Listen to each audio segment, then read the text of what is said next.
በአዋዜ ምርጫ ለእናንት ለአድማጮች እየተደገመ ምናልባት ይህን ታሪክ ከዚህ በፊት ላዳመጣችሁ ዛሬ መልሳችሁ ስትሰሙት የተደጋገመ ሊመስላችሁ ይችላል።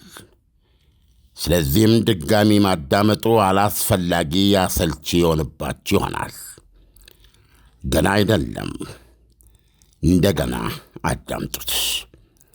33 ሰዎች ከበላያቸው ላይ 700,000 ቶን ድንጋይ በተከመረበት 50 ካሬ ሜትር የሕይወት መጠለያ በሆነች ጠባብ ክፍል ውስጥ ለ17 ቀናት ያህል እርዳታ ሳይደርስላቸው በፊት እንዴት በሕይወት መቆየት ቻሉ?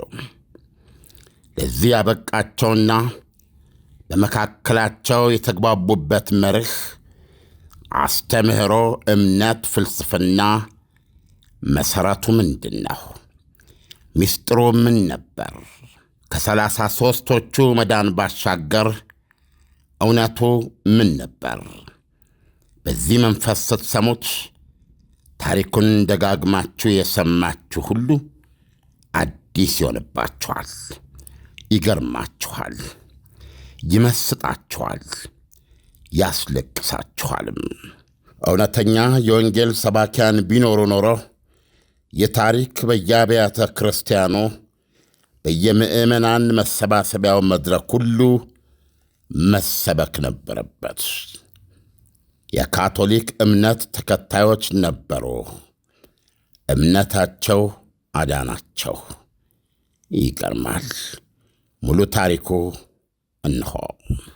ዛሬውኑ ተረክበው ስራ የሚጀምሩበት 100% የተጠናቀቁ የንግድ ሱቆችና ዘመናዊ መኖሪያዎች በመሆን ሪል ስቴት ጎልደን ቪሌጅ ሳይት ላይ ቀርበዋል። የንግድ ሱቆች ከ20 ካሬ ጀምሮ፣ መኖሪያ ቤቶች ባለ 1፣ ባለ 2 እና ባለ 3 መኝታ ቤቶች ከ80 እስከ 194 ካሬ ድረስ ከመሆን ሪል ስቴት። በተጨማሪም ለውድ ደንበኞቻችን በ10 ዓመት እየኖሩ የሚከፍሉት 50% ከወለድ ነጻ የባንክ ብድር ማመቻቸታችንን ስንገልጽ በታላቅ ደስታ ነው። እንዲሁም 8% ቅድሚያ ክፍያ ለሚከፍሉ ደንበኞች በካሬ 73900 ብር ብቻ፣ ሙሉ ክፍያ ለሚከፍሉ ደግሞ በካሬ 51730 ብር በልዩ ቅናሽ ቤቶችን አቅርበናል። የማጠቃለያ ሽያጭ ላይ ነን። አሁኑን ይደውሉ፣ ነገውኑ ቢዝነስዎን ይጀምሩ። በ0988 887676 ወይንም በ0988 887999 ሃሎ ይበሉን። ሞን ሪል ስቴት በሰላማዊ መንደር በምቾት ይኑሩ ይሎታል።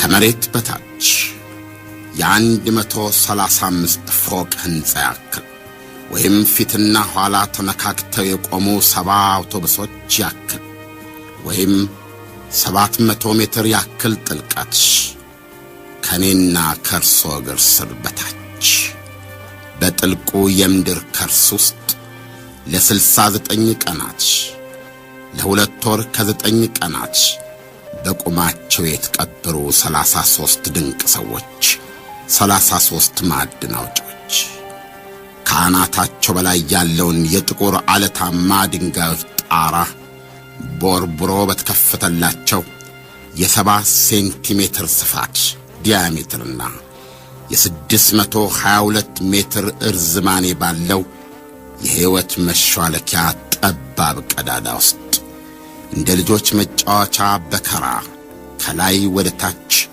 ከታች ወደ ላይ የሚወርድና የሚሳብ ወይም እንደ ጉድጓድ ውሃ መጥለቂያና መገልበጫ ባሊ ከላይ ወደ ታች 622 ሜትር ጠልቆ ያንኑ ርቀት ሽቅብ ወደ ላይ በምትወጣ እንደ ሚሳኤል ያሞጠሞጠች የምትከፈትና የምትዘጋ ትከሻ ጠባብ ጠርሙስ መሰል የቆርቆሮ ሳጥን መንኮራኩር አማካኝነት ተራ በተራ አንድ በአንድ እየተጫኑ በአማካኝ የደርሶ መልስ ጉዞ 36 ደቂቃ በፈጀ ከታች ወደ ላይ ጉዞ ወደ ምድር አፍ ተራ በተራ በሰላም በጤና ያለምንም እንከን ብቅ እያሉ ለምድር ነጻነት በቁ። ትኩስ አየር ተነፈሱ። አገሩ ላቲን አሜሪካ ቺሊ ኮፒያፖ ቀበሌ አጠገብ ሳን ሆዜ የማዕድን ማውጫ አምባ። ሁሉ ነገር የጀመረው ባለፈው ሐምሌ 29 ነበር። ከመሬት ውስጥ በተቆፈሩ የዋሻ መተላለፊያዎች ላይ እየተዘዋወሩ መዳብና ወርቅ እንደ ጠጠር ይለቅሙ የነበሩ 33 ማዕድን አውጪዎች ከላያቸው ላይ ድንገት በተናደው 700,000 ቶን 7 ሚሊዮን ኩንታል ጥቁር ድንጋይ በቁማቸው ተከደኑ። እነዚህ ሰዎች በቁማቸው ተቀብረዋል። አለቀ፣ አበቃ፣ ኦሮማይ። ነገር ግን እንደዛ አልሆነም። ፈጥነው የተከማቹበት የምድር ውስጥ መጠለያቸው ከበላዩ በናዳ ቢዘጋም ከመሬት ገጽ በታች 700 ሜትር 50 ካሬ ሜትር መጠለያ የሕይወት ኪስ በሏት እዛች ውስጥ በድቅድቅ ጨለማ ተውጠዋል።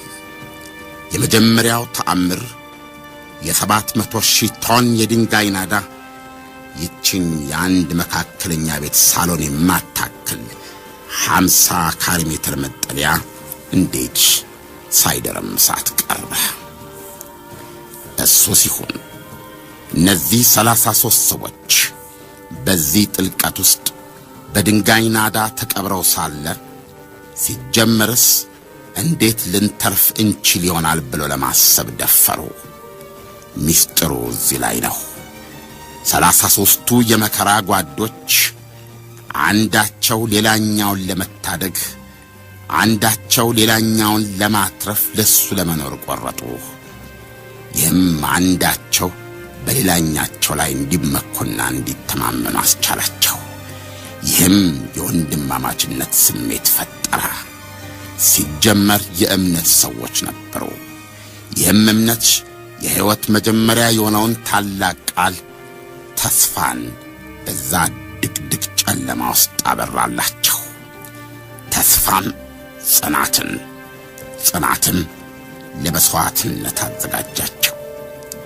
ይህ ከምድር ገጽ በላይ የነበርነው ከንቶች ከምናምንበትና ከምንገዛበት እያንዳንዱ ለየራሱ ግለኛ መፈክር ፍጹም በተለየ 33ቱ ጀግኖች መጽሐፉ እንዳለው አንዱ ሰው ለሌላው በሚለው መፈክር ዘላለማዊ እውነት ላይ ተስፋና እምነት ስለጣሉ እነሱ ታግለው ሕይወታቸውን ካቆዩ ከበላያቸው 700 ሜትር ከፍታ ላይ ምድር ገጽ ላይ የቆመው ወገናቸው ደግሞ እነሱን ለማዳን ሲል የማይፈነቅለው ድንጋይ እንደማይኖር 24 ሰዓት ያለ ፋታ እንደሚለፋና እንደሚጥር እንዲያምኑ አበቃቸው። የሰው ልጅ በሰው ልጅ ውስጥ ተስፋና እምነቱን አሳደረ። ሰዎች እርስ በርስ ተፋቀሩ፣ ተዋደዱ ያለው ሰባኪም አልነበር። ሉዊስ ኤርዝዋ የማዕድን አውጪዎቹ የሽፍት መሪ ነበረ። አሁንም በመከራ ሰዓታቸው መሪነቱን ጨበጣ። ያሉበትን ሁኔታ ተስፋ እንደማያስቆርጥ ነገራቸው። ለ2 ቀን ያህል የሚበቃ ምግብ በእጃቸው እንዳለ ያስታውሱ ዘንድ አደረጋቸው። ይህ የ2 ቀን ምግብም ለበርካታ ቀናት ያቆያቸው ዘንድ ራሽን እንደሚደረግ ስልት አወጣ። ለእያንዳንዱ በቀን 2 የስኳር ማንኪያ ቱና የቆርቆሮ ዓሣ፣ 1 ፉት ወተት፣ 1 ቁርሻ ብስኩትና 1 ግምጫ ኮክ። በቃ ሎረንስ ጎንዛሌዝ ከጥልቁ አዘቅት የሚተርፍ የሚኖርና የሚሞት ለምን የሚል ባለረጅም ርዕስ መጽሐፍ ደራሲ ነው። ዲፕ ሰርቫይቫል who lives who dies and why በእንግሊዝኛ። እነዚህ ሰዎች የተረፉት አሉ ሎረንስ ፍጹም በስነ ስርዓት የተሞሉ ሰዎች ስለሆነ ነው። ስነ ስርዓታዊ ሰዎች አንተ ከማንም እንደማትለይ ማወቅና ያንተ ሕይወት ዋጋ አንተ ለራስህ በምትቆልለው ከንቱነት ሳይሆን ለሌላው ሰው ባለህ ፍቅርና አክብሮት ላይ የተሳሰረ መሆኑን ማወቅና መደሰት የመቻል ጸጋ። ዕድሜያቸው በ19ና በ64 መካከል እንደመሆኑ 33ቱም የተለያዩ አካላዊና መንፈሳዊ ጽናት አላቸው።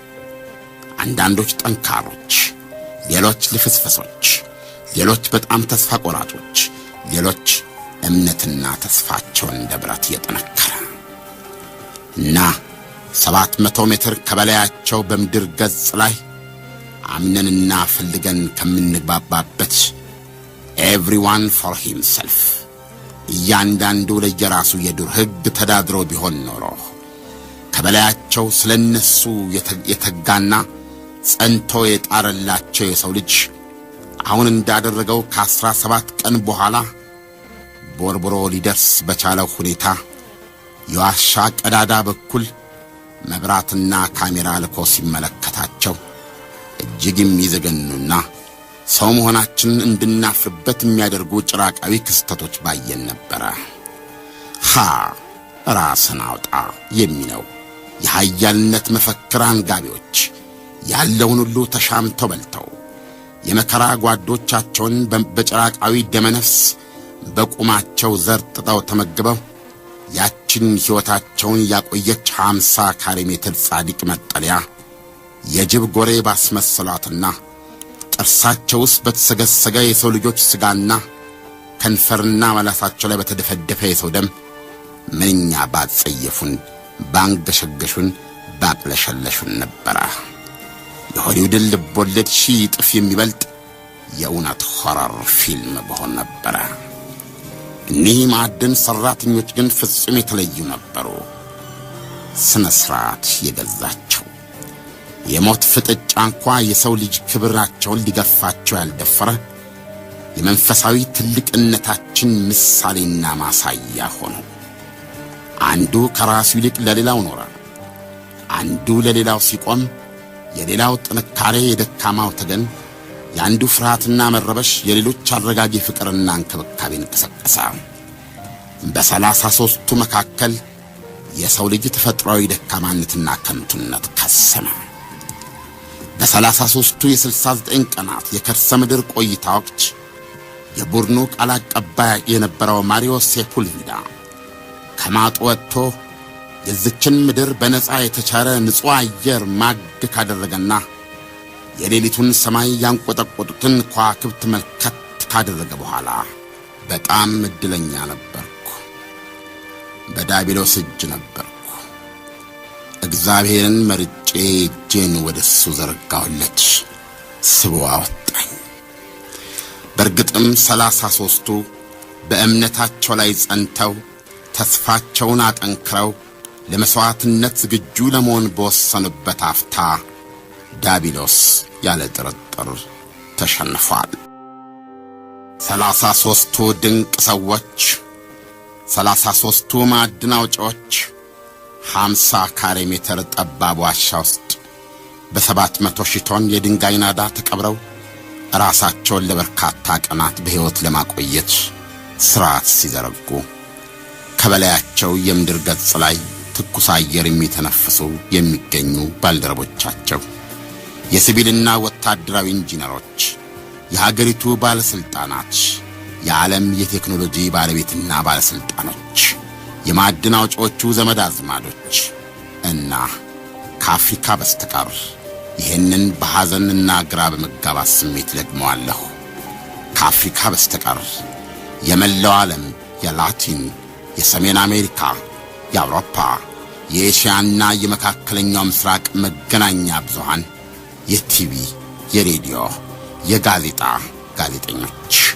ያንን ተአምር ለአገሮች ሕዝቦቻቸው ያስተላልፉ ነበረ፣ ያበሱ ነበረ። በስፍራው ከትመው የመጀመሪያው ርብርብ የሰዎቹን ሁኔታ ለማወቅ በስቶ የማየት ጉዳይ ነበረ።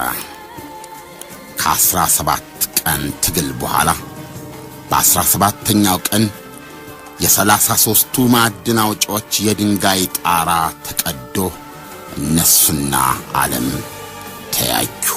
በሕይወት በደና ሁኔታ ላይ እንደሚገኙ ተረጋገጠ።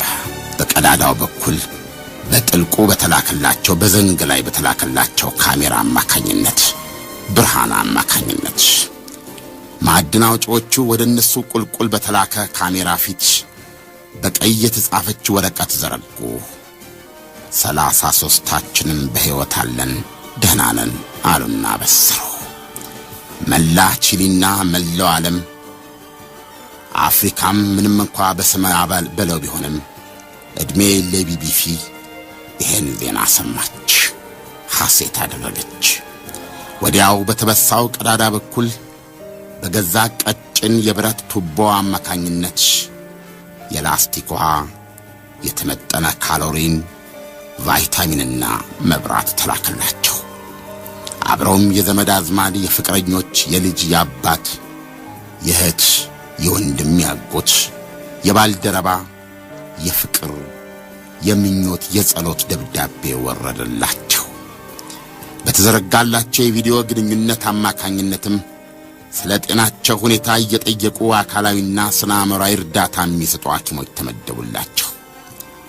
ይህ በእንዲህ እንዳለ በመጨረሻ ከማጡ ወደ ላይ የተሳቡ የሚወጡበት ቀዳዳ በሰው ልክ የመቦርቦሩ ሥራ በ3 ደረጃ ፕላን ኤ፣ ፕላን ቢ፣ ፕላን ሲ በሚል ተጀመረ።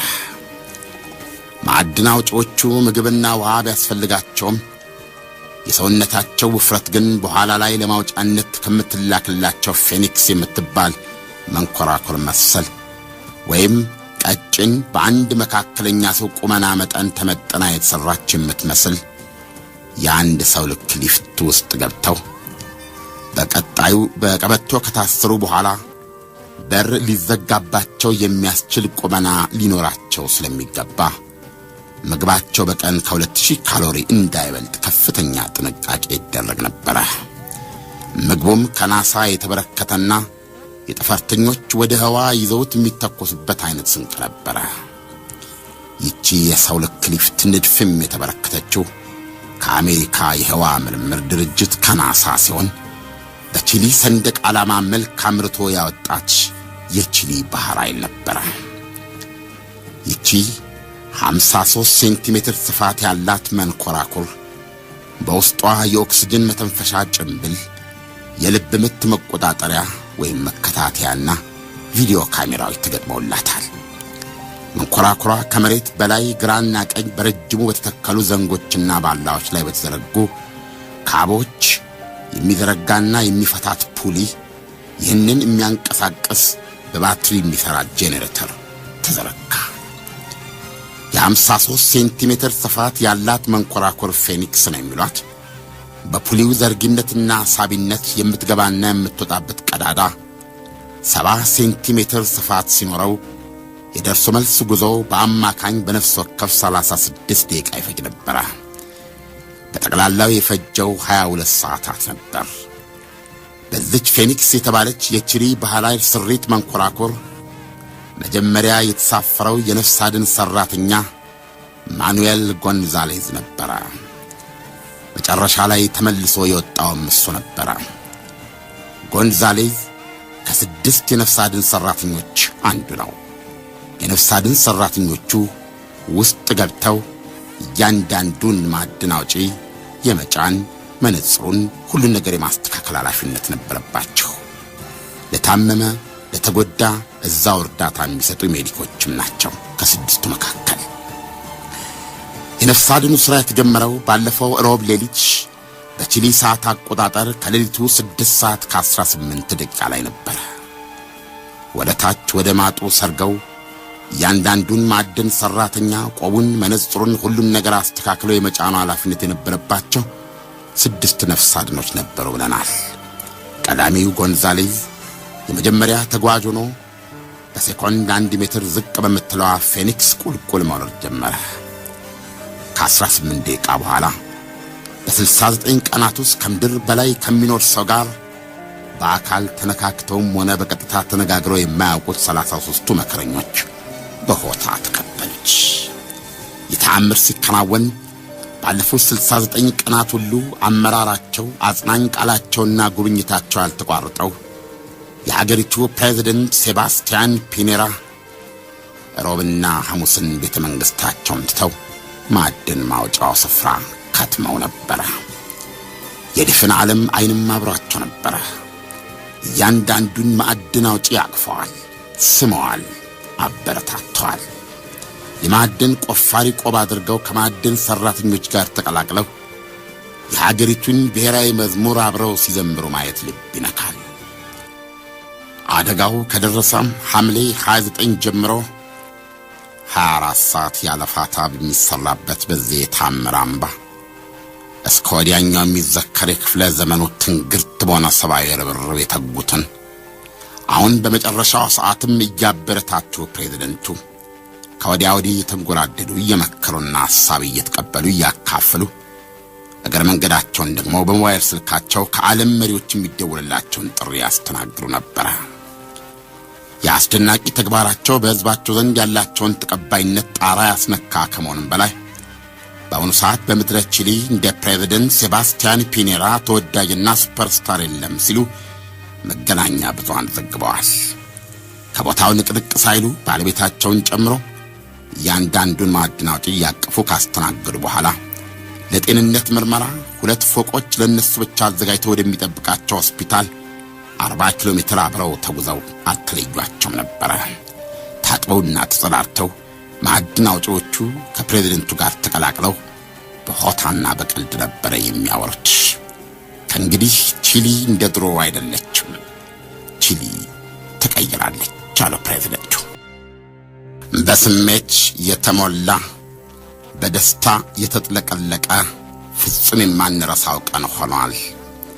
ማዕድን ሰራተኞቹ ከከርሰ ምድር ወጥተው መሬት ገጽ ላይ ሲወጡና ከሚስቶቻቸው ከሴት ልጆቻቸው ጋር በስሜትና በደስታ ተሞልተው ሲተቃቀፉ ማየት የእምነትን እሴት፣ የጽናትን ዋጋ፣ የቡድን ሥራን እሴት አረጋግጠውልናል።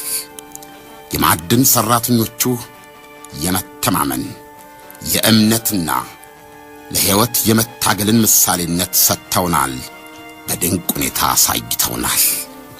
ከአሁንም በኋላ ዓለም ስለ ቺሊ ሲያስብ የአምባገነኑ ጀነራል ፒኖሼ መፈንቅለ መንግሥትን ሳይሆን አሁን ቺሊያውያን በጋራ የፈጸምነውን ገድል ምግባር ያስታውስልናል ብዬ ተስፋ አደርጋለሁ።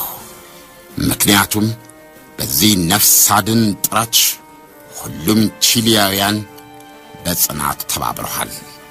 ይህም ለመላው ዓለም ምሳሌ ነው። የቺሊው ፕሬዝዳንት ሴባስቲያን ፒኔራ የተናገሩት መጀመሪያ ለ17 ቀን በተአምር ተረፉ። ቀጥሎ ዓለም በተአምር አዳናቸው። ከጥልቁ የ50 ካሬ ሜትር ጨለማ የዋሻ መጠለያ ውስጥ መጀመሪያ ተስቦ የወጣው ፍሎረንቺዮ አባሎስ ነበረ። ዕድሜው 31 ወደ መሬት ብቅ እንዳለና ከፌኒክሷ እንደወረደ ጥቁር የመከላከያ መነጽሩንና የማዕድን አውጪ ቆቡን እንዳጠለገ በፈገግታ ጸዳል ቤተሰቦቹን ተራ በተራ አቀፈ።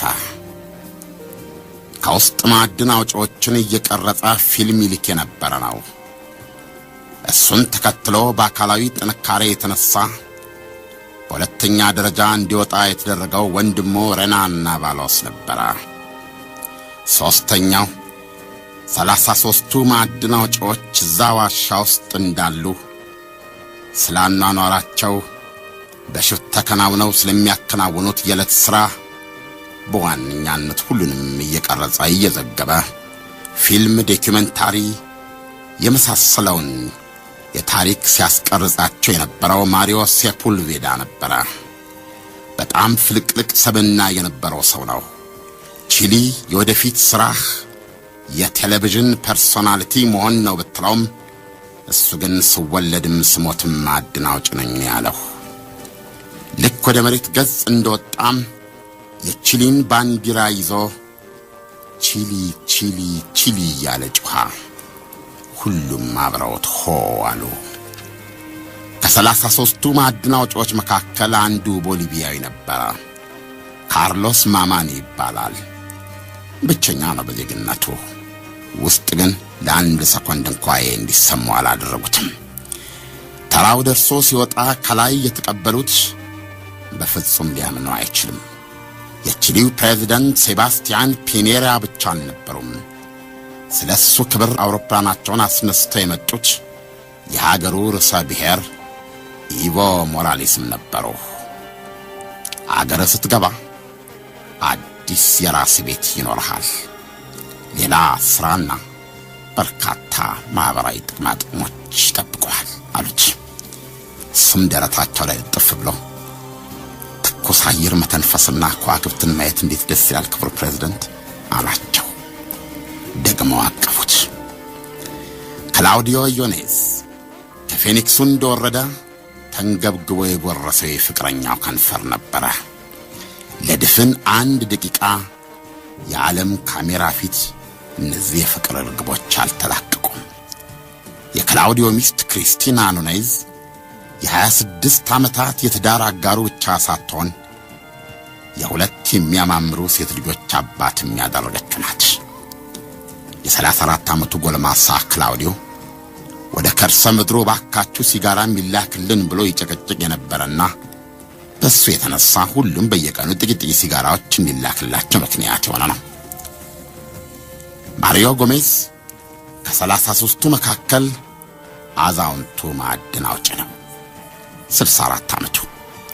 ከ12 ዓመቱ ጀምሮ የሚያውቀው ሥራ ማዕድን ማውጣት ነው። ወደ መሬት ገጽ ደርሶ ከፌኒክሱ እንደወረደ ተንበረከከ። አንገቱን ደፍቶም ጸለየ። የቺሊን ሰንደቅ ዓላማ ወደ ደረቱ አስጠግቶ ያዘ። ይህን ጊዜ ባለቤቱ ሊሊያን ቴዝ ራሚሬዝ እጆቿን እንደ ክንፍ ዘርግታ መጣች፣ ተጠመጠመችበት። ኢስቴባን ሮጃስ የ44 ዓመት ጎልማሳ ነው። ከከርሰ ምድሩ ለመውጣት 18ኛ ተረኛ ነበረ። እንደወጣ ተንበርክኮ በእጆቹ የመስቀል ቅርጽ ሰራና ጸለየ። ለተንበረከከበት ቦታ ሳይነሳ የ25 ዓመት ፍቅሩና ሚስቱ ጄሲካ ጋኔዝ እቅፏ አስከተተችው። ሁለቱ የፍቅር ርግቦች ትዳራቸውን የቋጠሩት በማዘጋጃ ቤት ጋብቻ ነበረ። የዛሬ 25 ዓመት ከካቶሊክ ክርስትና እምነታቸው አንጻር ግን ሁሌም የቤተ ክርስቲያን ጋብቻ ሲመኝና ሲናፍቁ ቆይተዋል። 700 ሜትር ጥልቅ ዋሻ ውስጥ እያለ በቪዲዮ ግንኙነት ፍቅሬ ከዚህ ወጥቼ ካንቺ ጋር ለመገናኘት ከበቃው እግዚአብሔር ካበቃን የትዳራችን የቤተ ክርስቲያን ጋብቻ ለአንዴና ለመጨረሻ ጊዜ ፍጻሜ ያገኛል ብሎ ቃል ገባላት። 33 ነበሩ። እድሜያቸው በ19 እና በ64 መካከል፣ በአካል በጸባይ በመንፈስ የተለያዩ ግን በእግዚአብሔር ላይ የነበራቸው የማይናወጥ እምነትና የወንድማማችነት መንፈስ ያተረፋቸው። ወደ ገጸ ምድር ሲወጡ ግን እንደ ልዩነታቸው ነገሮች መለያየት ጀመሩ። ዮኒ ባሪዮስ ከ33ቱ አንዱ ነው። የ50 ዓመት ጎልማሳ። ከአደጋው ጊዜ ጀምሮ ስለሱ ሲሉ ከቦታው ያልተለዩ 2 ጎልማሳ ቆነጃጅቶች ነበሩ። አንዷ የ28 ዓመት ያስቆጠረ ትዳራቸው አጋሪ ሆነችው ማርታ ሳሊናስ ነበረች። ሌላኛዋ አነጋገሯም አረማመዷም ቆንጠር የሚል ሲዛና ቫሌንዙዌላ ነበረች። ውሽማው ነች። ከ33ቱ በሕይወት መትረፍ በተጨማሪ በማዕድን ማውጫ ዙሪያ የተከማቸው ሕዝብና መገናኛ ብዙሃን ዮኒ ባሪዮስን ከዚህ ጉድ ሲወጣ ከላይ የሚቀበለው ሌላ ጉድ የትኛው ይሆን? መጀመሪያ የሚያቅፉ ማን ይሆን? ሚስቱ ወይስ ውሽሚት እያሉ በጋለ ጉጉት ሲጠባበቁ ነበሩ። ሁለቱ ሴቶችም ከአንድ ጊዜ በላይ አጋጣሚ በአይን ከመገለማመጥ ባለፈ እንደ ሽንኩርት በሚያቃጥሉ ቃላት ተዘላልፈዋል። ሁለቱም ባሪዮስን የልቤ ክፋይ ይሉታል። መውጫው ሲደርስ ሚስቲቱ ማርታ ጠፋች። ባሪዮስ ከጉድጓድ ስወጣ እንዳገኝሽ እፈልጋለሁ ብሎ ጥብቅ መልእክት ልኮባን ነበረ። እሷም ምላሹን ለአንድ የቺሊ ጋዜጣ ስትናገር ደና በመሆኑ ደስተኛ ነኝ፣ የእግዚአብሔር ታምር ነው። ነገር ግን ቦታው ሄጄ የነፍስ አድን ሥራ አልከታተልም። በእርግጥ እንድገኝ ጠይቆኝ ነበር። ነገር ግን ደግሞ ሌላኛዋንም ወይዘሪት እንድትገኝ ጋብዟታል። እኔ ደግሞ ለራሴ ክብር አለኝ። አንድ ነገር ግልጽ ነው፣ እሷን ወይም እኔን። እና ማርታ ቀረች። ሌላኛዋ ሴት ዚያዝ ሮመን ሲዛና ቫሌንዙዌላ ዮኒ ባሪዮስን ጡቶቿ መሃል በቅፎ አስገባቸው። አሬል ቲኮና ከጉድጓዱ ለመውጣት 32ኛ ሰው ነው። ድርስ ነፍሰ ጡር ባለቤቱ ኤልዛቤት ሴጉቪያ ከ40 ቀናት በፊት በሆስፒታል ሴት ልጅ ስትገላገል በቪዲዮ ግንኙነት አማካይነት አይቷል። ስሟንም አደራ ኤስፔራንዛ ይባልልኝ ባለው መሰረት ሆኗል። ኤስፔራንዛ በስፓኒሽ ቋንቋ ተስፋ ማለት ነበር። እድለኛዋ ልጅ አባቷ መቃብሩ ሊሆን ከሚገባ ዋሻ አምልጦ ወደ ሕይወቷ ተመልሶላታል። ገና ወደ ምድር ገጽ ብቅ እንዳለ አራስ ሚስቱ እቅፏ ውስጥ ከተተችው ሳቅና እንባቸው ተቀላቀለ። ከማዕድን ሠራተኞቹ በሙሉ የመጨረሻው 33ኛ ወጪ ሉዊዝ ኢርዙዋ ነበረ። 54 ዓመቱ ነው። ከአደጋው በፊትና በአደጋው ወቅት የማዕድን አውጪዎቹ የሽፍት መሪ ነበረ። 17 ቀናት ሙሉ አንዱ ለሌላው በሚለው ቅዱስ መርህ ፍቅርና የስኳር ማንኪያ ራሱን እያካፈለ ሁሉንም በስነ ሥርዓት መርቶ ለወገን እርዳታ በሕይወት ያቆያቸውና ከዛም በኋላ እስከ መጨረሻዋ የመራቸው ጀግና ነበረ። በጨለማው ዋሻ ብርሃን፣ በዓለት ግድግዳው ቅስም ሰባሪነት ምትክ ተስፋ፣ በፍርሃት መካከል ጀግና ሆኖ ለዚህ ያደረሳቸው የተፈጥሮ መሪ ገና ወደ ላይ ብቅ እንዳለና መንኮራኩራን እንደከፈተ ኮንፌቲ ተበተነ፣ ሳይረን ተነፋ፣ እልልታ ሆነ። ፕሬዝደንት ሴባስቲያን ፒኔራ በአቻ የመሪነት ክብር አቀፉት። እሱም ሽፍቱን እነሆ ለእርሱ አስረክባለሁ፣ ይህ አይነቱ አደጋ ደግሞ ዳግም እንደማይከሰት ተስፋ አደርጋለሁ አላቸው። እሳቸውም ካደጋው ቀን አንስቶ እስከ መጨረሻዋ ቀን ድረስ ያሳየው ምሳሌነት ሳያንሰው በመጨረሻዋ የመውጫዋ ቀን እንኳን ከነሱ በፊት ከሰራተኞች በፊት እኔ አልወጣም በማለት መጨረሻ ለመውጣት የመምረጡን ምሳሌነት ስራህ እንደ መርከብ ካፒቴን ያለ ነው አሉት። አንድ መርከብ ካፒቴን ከሱ በፊት ሌሎች አስቀድመው መርከቧን ጥለው ካልተረፉ በስተቀር አይወርድም። ሕይወቱ ከነበረችው መርከብ ጋር በክብር አብሮ ይሞታል፣ ይሰምጣል እንጂ። ሚስተር ኢርዙዋ ቼሊ ካሁን በኋላ በማንኛውም ማኅበራዊ ሕይወቷ በሻማ ብርሃን የምትፈልገው ጀግናዋ ነው። ከሱ ጋር ፕሬዝደንቱን ጨምሮ መላው ታዳሚ የቺሊን ብሔራዊ መዝሙር በታላቅ ስሜት አስተጋቡ። እነሆ እንዲህ ሆነ። ሐምሌ 29 ቀን በቺሊ ሳን ሆዜ ማዕድን ማውጫ አምባ ተደረመሰ።